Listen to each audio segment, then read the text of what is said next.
భౌతికంగా వంశీకృష్ణ అయినా ఆ తల్లి సోనియా గాంధీ దోలిచ్చినటువంటి మనిషి నిలబడ్డా మామూలు మనిషి కాదు. తెలుసా? వెంకట స్వామి గారు ఇదే పెద్దపల్లి నుంచి మీ అందరికి ఎంతో సేవ చేసుకున్నటువంటి వెంకట స్వామి గారు ఇవాళ దేశంలో పింఛన్లు వస్తున్నాయంటే ఎవరి పుణ్యం?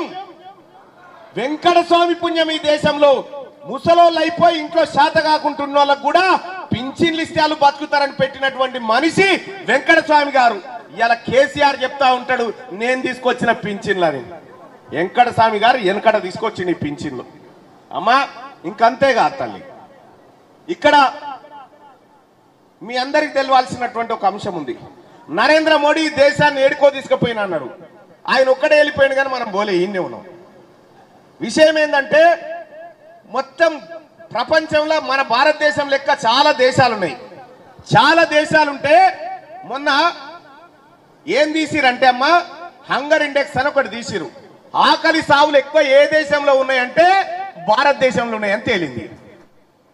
ఇది నేను చెప్తున్న ముచ్చట కాదు, ఇది ది వైర్ దినపత్రిక వెబ్సైట్ కథనం. ఇది బిజినెస్ స్టాండర్డ్ పత్రిక ఏం చెప్పిందమ్మా, నరేంద్ర మోడీ గారు మళ్ళా గెలిస్తే 2025 అంటే వచ్చే ఏడాదిలో 50,000 ఉద్యోగస్తులను ఇంటికి తోలిస్తారట.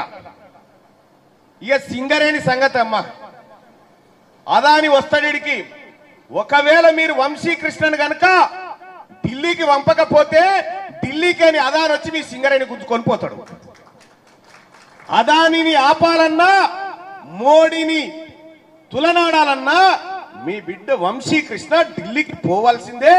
ఢిల్లీలో మీ తరఫున కట్టె పట్టుకొని ఈ సింగరేణి తెరువు ఎవడు రాకుండా కాపాడి ఈ సింగరేణిని ఈ పేద ప్రజల కోసం ఇక్కడ ఉన్నటువంటి సంపదను కాపాడేటువంటి బాధ్యత వంశీకృష్ణ తీసుకుంటా ఉన్నాడు. ఆషామాషి ఎన్నికలు కాదివి, ఇది మన పిల్లల భవిష్యత్ ఎన్నికలు. ఓటు అంటే అభిప్రాయం. ఓటు అనే పదం లాటిన్ నుంచి వచ్చింది. ఓటు అంటే అభిప్రాయం అమ్మా, అభిప్రాయం.